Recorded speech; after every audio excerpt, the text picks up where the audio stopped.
પણ કરતા બુદ્ધિ જેને ગળી હોય, ટળી નથી, ગળી હોય, એ બીજા તબક્કામાં આવે છે કે જ્ઞાનમાં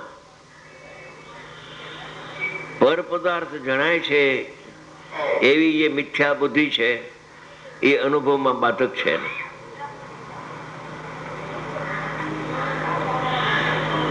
ત્યારે એ ત્યાંથી પાછો ફરે છે અને કુદરતી જીનવાણી દસગાથા હાથમાં આવે છે, પરિણામમાં પલટો આવી જાય છે. પાત્ર જીવને સંતોની વાણી જગાડે છે. હા, જાગતારો જ્ઞાનનો સ્વભાવ તો તને જાણવાનો છે. જેનું જે હોય તે જ હોય. આત્માનું જ્ઞાન હોવાથી જ્ઞાન તે આત્મા છે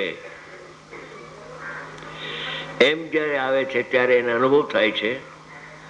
એ વાત અનુભવમાં જે બાધક છે એ બાધક તત્વ નીકળી જાય અને સાધક બની જાય, અલ્પકાળમાં એ પરમાત્મા થાય છે. હવે દ્રષ્ટાંત પૂરો થયો, દીપકનો દ્રષ્ટાંત પૂરો થયો કે દીવાનો પ્રકાશ પ્રકાશકને પ્રસિદ્ધ કરે છે. દીવાનો પ્રકાશ ઘટપટાદી બાહ્ય પદાર્થને પ્રકાશતો નથી. કે એકાંત થઈ જશે, સમ્યક એકાંત થશે ભાઈ. કારણ કે બાહ્યના પદાર્થો ભિન્ન છે તો દીવાનો પ્રકાશ અહીંયા સુધી જતો નથી કે એને પ્રકાશે. એ તો પોતાના સૂક્ષ્મ રહે છે. દ્રવ્ય પર્યાય દ્રવ્યને છોડીને એ બે ભાગ પડી જાય ને પર્યાય જુદી થઈને ઘડાને પ્રસિદ્ધ કરવા જાય એમ છે નહીં. કરતા કર્મને કારણ કાર્ય એક ઉપાદાનમાં જ છે, નિમિત્ત ત્યારે કાંઈ એને સંબંધ નથી. એ વાત હવે સિદ્ધાંતની વાત ઉતારે છે. એવી રીતે હવે દ્રષ્ટાંત છે, સિદ્ધાંત. પહેલા દ્રષ્ટાંત હતું બાહ્ય પદાર્થો પોતાના આત્મા સિવાયના બાહ્ય પદાર્થોમાં અનંત સિદ્ધો આવી ગયા.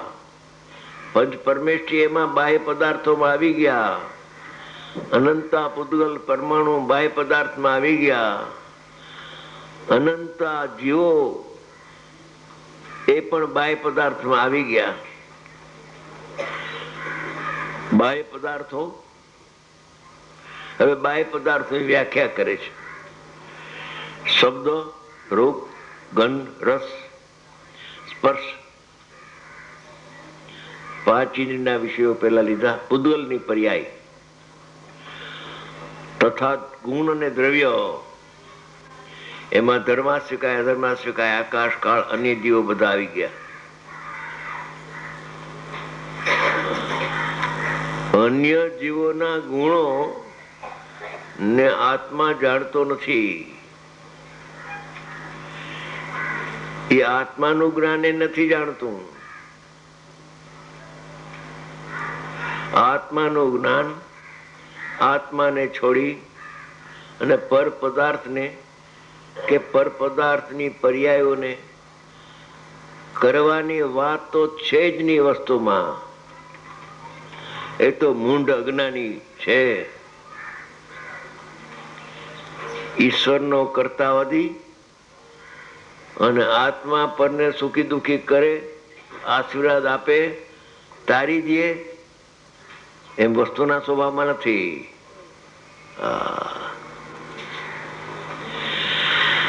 તથા ગુણ અને દ્રવ્ય જેમ દ્રષ્ટાંત આપે છે. જેવી રીતે દેવદત્ત યજ્ઞદત્તને હાથ પકડીને કોઈ કાર્યમાં જોડે તેમ આમ સમાજમાં એમ દેખાય કે આ મારું તું કામ કરી દે, હાથ પકડી લે, આ કામ કરી આય એમ સમાજમાં થાય. દ્રષ્ટાંતમાં એમાં એ કરી શકે છે, એ અહીંયા સિદ્ધ નથી કરવું. જેમ બહારમાં પદાર્થોમાં આવો વ્યવહાર છે, બહાર પદાર્થમાં આવો વ્યવહાર છે સમાજમાં, તેવી રીતે આત્માને સ્વજ્ઞાનમાં આત્માને આત્માના જ્ઞાનમાં, સ્વજ્ઞાનમાં એટલે પોતાના જ્ઞાનમાં બાહ્ય પદાર્થોને જાણવાના કાર્યમાં જોડતા નથી કે તું મને સાંભળ. મફતનો આ માથું પડે છે અનંતકાળથી, પરને જાણતા જાણતા અનંતકાળ ગયો. સાચા તીર્થંકર ભગવાનને જાણ્યા, એને સન્મુખ થઈને વંદન પૂજા ભક્તિ આરતી ઉતારી. પર પદાર્થને જાણ્યા, પણ પર પદાર્થને જાણતા જીવને જ્ઞાન પણ ન થાય અને સુખ પણ થતો નથી. આત્માને સ્વજ્ઞાનમાં એટલે આત્માના જ્ઞાનમાં બાહ્ય પદાર્થોને જાણવાના કાર્યમાં, બાહ્ય પદાર્થ એને જાણવાનું જે કાર્ય થાય એમાં જોડતા નથી કે તું મને સાંભળ. એક એક ગાથા જે આવી ગઈ એને શોર્ટમાં આવે, ટૂંકાણમાં સંકેલે છે ટીકાકાર. તું મને સાંભળ. પૂતગલો એમ કહેતા નથી શબ્દ કે તું મને સાંભળ. તું મને જો, ચક્ષુ ઇન્દ્રિયનો વિષય રૂપ. તુમને સૂંઘ, ઘ્રાણ ઇન્દ્રિયનો વિષય. તું મને ચાખ, રસ. તું મને સ્પર્શ, ટાઢીઓની અવસ્થા. તું મને જાણ, ગુણ અને દ્રવ્યને. બીજા દ્રવ્યો ને બધા ગુણો એમ કહેતા નથી કે તું મને જાણ.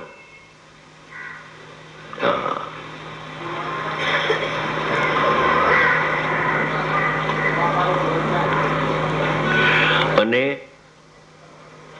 આત્મા પણ બીજો દ્રષ્ટાંત આપે છે.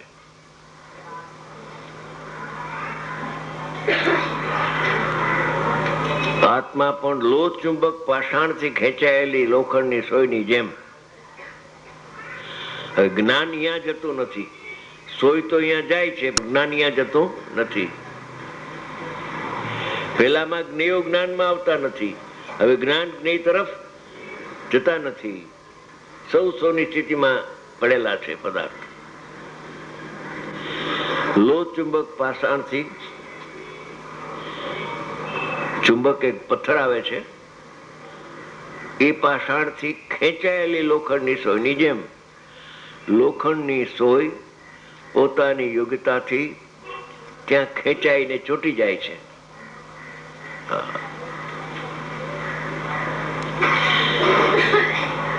એ લોહ ચુંબક કહેતો નથી સોયને કે તું મારી પાસે આવ, એમ કહેતો નથી, પણ સ્વયં એવું કોઈ મેળ છે કે ખેંચાઈને અહીંયા ચોટી જાય છે. એની સોયની જેમ પોતાના સ્થાનથી ચ્યુત થઈને, સોય તો પોતાના સ્થાનને છોડે છે, જ્ઞાન પોતાને જાણવાનો છોડતો નથી. પોતાના સ્થાનને જ્ઞાન છોડતો નથી. ટ્યુબલાઇટ નો પ્રકાશ, ટ્યુબલાઇટ દ્રવ્યને વીંટળાયેલો છે. દ્રવ્યને પર્યાયની જરાય ભિન્નતા નથી, અભિન્નતા છે. દ્રવ્યથી ભિન્ન હોય તો દ્રવ્યનો નાશ થાય. આ જ્ઞાન પ્રદાન કરતા આવ્યું, હવે જ્ઞેય પ્રદાન તો સર્વથા ભિન્ન છે. પર્યાય એ દ્રષ્ટિની મુખ્યતાથી વાત હતી, હવે જ્ઞેય પ્રધાન વાત આવી. પોતાના શાંતિ ચ્યુત થઈને તેમને એટલે બાહ્ય પદાર્થોને જાણવા જતો નથી. અનંત કાળ ગયો પણ આત્માનું જ્ઞાન પરને જાણવા ગયું નથી. અત્યારે પરમાં જાણવા જતું નથી, અને ભવિષ્યકાળે કેવળ જ્ઞાન થશે ત્યારે પણ પરને જાણવા જશે નહીં. પોતાના ભાવને છોડે નહીં ને પરભાવ રૂપે થાય નહીં.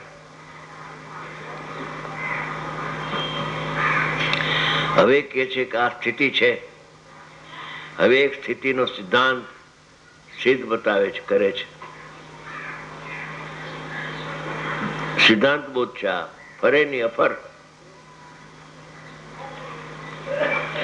વસ્તુ સ્વભાવ એટલે જ્ઞાનનો વસ્તુનો પોતાનો સ્વભાવ, નિજ ભાવ, નિરપેક્ષ ભાવ.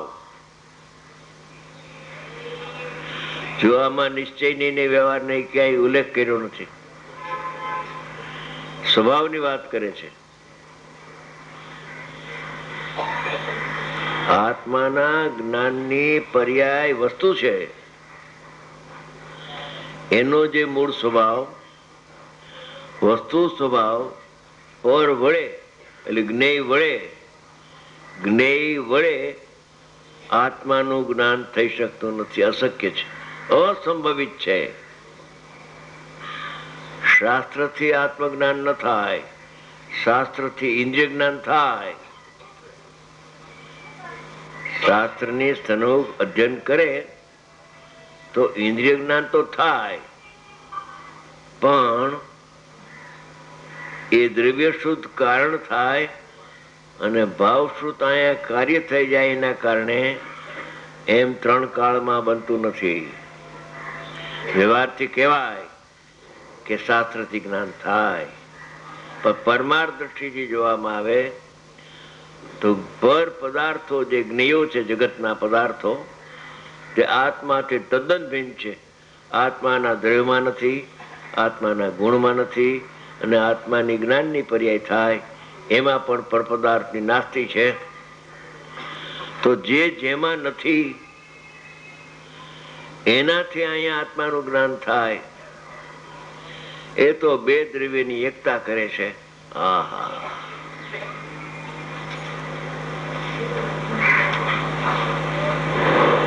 બિલકુલ ખોટી વાત છે કે પર પદાર્થ આત્માને સુખી દુઃખી કરે, બંધ મોક્ષને પમાડે. તદ્દન જૂઠી વાત છે. નિમિત્ત ઉપાદાનમાં અકિંચિત કર છે. નિમિત્ત નિમિત્તમાં છે, ઉપાદાન ઉપાદાનમાં છે, 2 સ્વતંત્ર છે. પરંતુ વસ્તુ સ્વભાવ પર વડે, આહા, જ્ઞેય વડે જ્ઞાન થતું નથી. જ્ઞેય પ્રતિભાસે છે, પણ જ્ઞેય પ્રતિભાસે છે માટે અહીંયા જ્ઞાન થાય છે એમ નથી.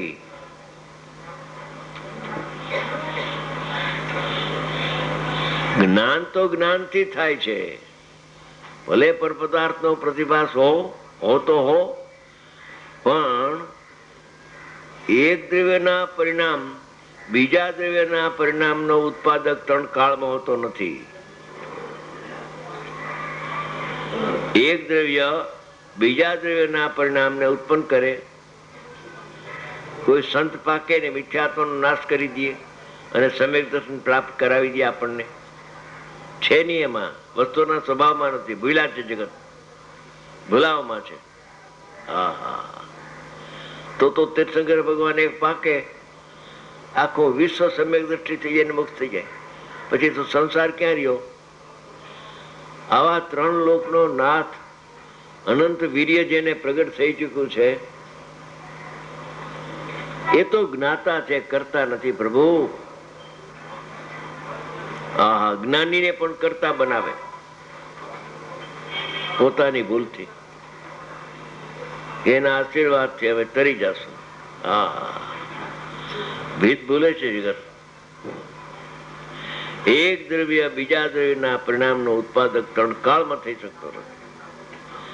એક પર્યાયના 2 કરતા ન હોય, અને 2 પદાર્થ મળીને એક પરિણામ ઉત્પન્ન ન થઈ શકે. આ બધા ન્યાયો છે શાસ્ત્રોમાં. તત્વનો અભ્યાસ હોય ને ખબર પડે. વસ્તુ સ્વભાવ પર વડે એટલે જ્ઞાનનો પર્યાય, આત્મજ્ઞાનનો પર્યાય. પર વડે એટલે જ્ઞેયો વડે. જગત આખું વિશ્વ જ્ઞેય છે. જ્ઞેયથી જ્ઞાન થઈ શકતું નથી. જ્ઞેય તો એમાં નિમિત્ત ખરું કે નહીં?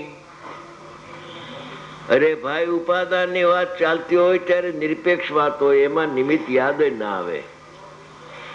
સ્વતઃ સિદ્ધ એ જ્ઞાનનો પર્યાય સત અહેતુક છે.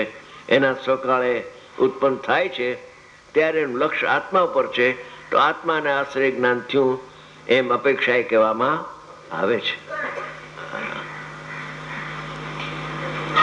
વસ્તુ સ્વભાવ પર વડે એટલે જ્ઞેય વડે ઉત્પન્ન કરી શકાતો નહીં હોવાથી અશક્ય છે, અસંભવ વાત છે.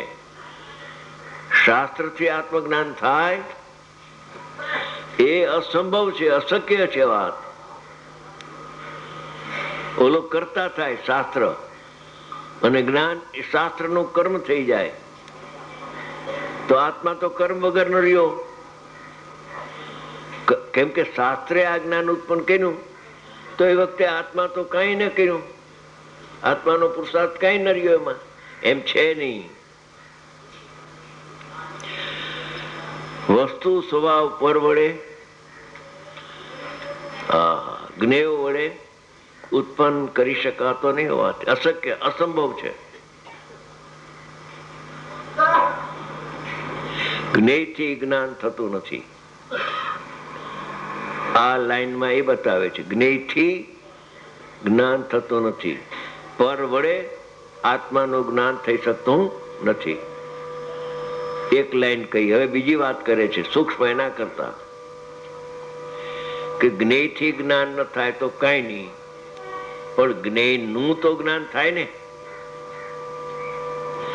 જ્ઞેયથી આત્માનું જ્ઞાન ન થાય એ તો ઠીક સમજાય છે, એવો કર્તા કર્મ સંબંધ બે દ્રવ્ય હોતો નથી.